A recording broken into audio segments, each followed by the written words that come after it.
அருமை தமிழர்களே, சிவகுமாரின் அன்பான வணக்கங்கள். ஒரு பிரபலமான நடிகர் உலகம் முழுவதும் அவர் வந்தாலே அப்படி விழுந்து விழுந்து சிரிப்பாங்க. ஆனால் அவர் தொடக்க காலத்தில் அரும்பாடு பட்டு இருக்கிறார். அப்படி ஒரு நிலை வரவே கூடாது. என்ன அப்படின்னா, அவங்க அப்பாவுக்கு 3 பிள்ளைகள், அவர் 3வது.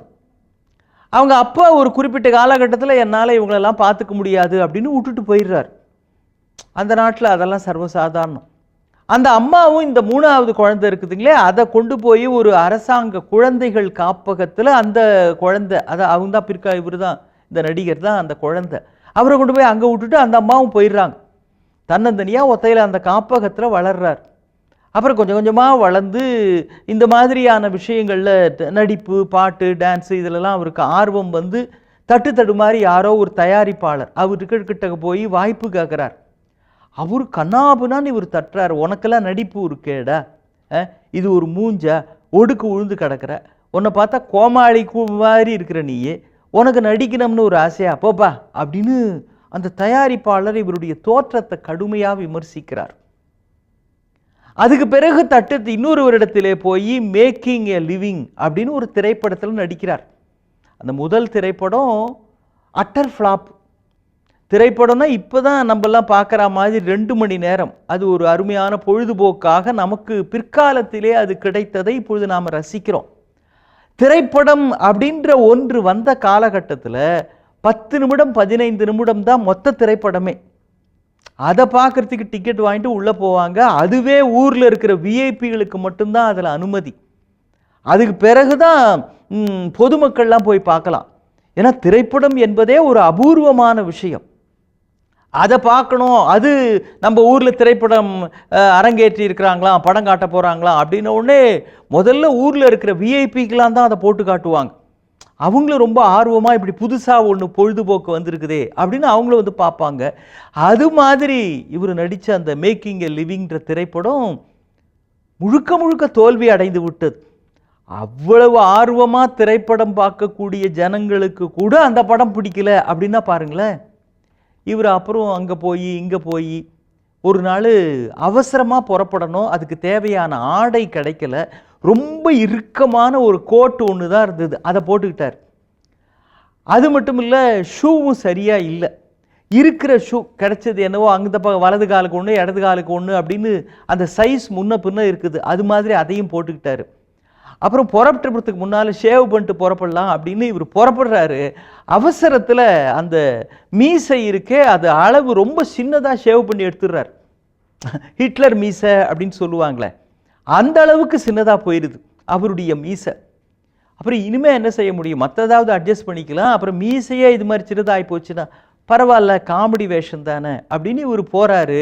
இவர் நடந்து வர்றப்பவே அந்த நடை தத்தக்கா புத்தக்கான்னு இருக்குது, வாத்து நடை மாதிரி.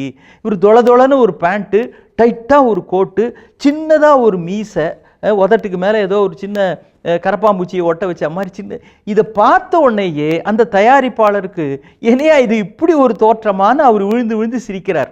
லிவிங் இன் வெனிஸ் அப்படின்ற அந்த திரைப்படம். நான் அந்த ஆடை அவருடைய காஸ்டியூமை சொல்கிறப்பவே இது யாரு அப்படின்னு உங்களுக்கு புரிஞ்சிருக்கும். அவர் தான் முதலாக ஆட்டோ ரேஸ் இன் வெனிஸ் அப்படின்ற அந்த திரைப்படம் பிரம்மாண்டமான வெற்றி பெற்றது. தொளன்னு ஒரு பேண்ட்டு, டைட்டாக ஒரு கோட்டு, மூக்குக்கு கீழே ஏதோ ஒரு சின்ன கரப்பாம்பூச்சி ஒட்டி இருக்கிற மாதிரி ஒரு மீசை. இந்த தோற்றத்தோடு இருந்த அந்த நடிகர் தான் உலக புகழ் பெற்ற நகைச்சுவை நடிகர் சார்லி சாப்ளின். 3 ஆஸ்கார் விருதுகள் பெற்றிருக்கிறார். இதில் ஆச்சரியமான விஷயம் என்னென்னா, ஒரு காலகட்டம் வரைக்கும் திரைப்படங்கள் எல்லாம் மௌன படங்களாகத்தான் இருந்தன, வசனமே இருக்காது. இன்னைக்கு கூட நீங்கள் அதை போட்டு பார்த்தீங்க அப்படின்னா வசனங்கள் கீழே அப்படியே சொற்களாக வரும். அப்படிப்பட்ட காலத்தில் இருந்து மாறி பிறகு பேசுவது, இப்போ வாய்ஸ் ஓவர் டப்பிங் அப்படின்லாம் சொல்கிறோமே, நேரடியாக கதாபாத்திரங்கள் பேசும் படமாக வந்த பிறகு கூட அவருடைய மௌன படத்தை மக்கள் பெரிதும் வரவேற்றார்கள். அதுக்கு பிறகு அவர் அந்த மாதிரி படங்களில் தான் நடிச்சிருக்கிறார், கருப்பு வெள்ளை படங்களில் தான் நடிச்சிருக்கிறார். அப்படி என்றால் எப்பேற்பட்ட மகத்தான வெற்றியை பெற்றவர் அவர், எவ்வளவு அரும்பாடு பட்டிருக்கிறார்.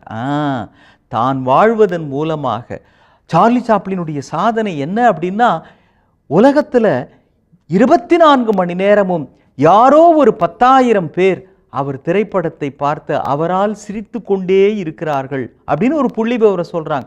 உலகம் முழுக்க எங்கேயோ தொடர்ந்தா மாதிரி ஒவ்வொரு நாளும் ஒரு 10,000 பேர் சிரித்து கொண்டே இருக்கிறார்கள் சார்லி சாப்ளின் அவரால். அது எப்பேற்பட்ட சாதனை! மக்கள் மனசுல ஒரு புன்னகையை பொருத்துவது என்பது. இதை தொடர்ந்து பூமி பந்து சுற்றி கொண்டிருக்கிற நாளெல்லாம் சாதித்திருக்கிறார். ஒரு சார்லி சாப்ளின் மாதிரியே யார் இருக்கிறாங்க அப்படின்னு பார்க்கறதுக்காகவே போட்டி நடத்தி இருக்கிறார்கள்.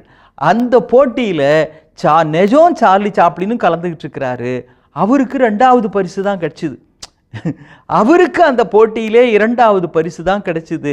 அவர் மேடைக்கு வந்து ஒரு வாசகம் சொல்றாரு. அரங்கமே எழுந்திருந்து கை தட்டுகிறது. என்ன அப்படின்னா, எப்பொழுதுமே உண்மையை விட போலிக்குத்தான் மரியாதை. இதில் கூட நான் தான் நிஜமான சார்லி சாப்ளின். ஆனால் எனக்கு 2ஆம் பரிசு. என்னை மாதிரி வந்த ஒருவர் தான் என்னை போலவே இருக்கிறார் என்று அவருக்கு முதல் பரிசு தருகிறீர்கள். உலகம் உண்மையை விட போலிக்குத்தான் அதிக மதிப்பு தருகிறதுன்னார். வழக்கம் போல அரங்கம் எழுந்து நின்று கரவொலி செய்து அவரை பாராட்டுகிறது.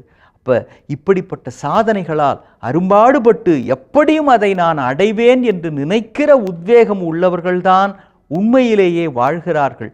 கதாநாயகர்களை கொண்டாடுகிற மனோபாவத்தில் இருந்து தானே கதாநாயகனாக மாற வேண்டும் என்கிற வேகம் உள்ள இளைஞர்களாக நம்முடைய தமிழ் இளைஞர்கள் மாற வேண்டும் என்பதற்கான மகத்தான உதாரணம் சார்லி சாப்ளின். மீண்டும் சந்திப்போம். வணக்கம்.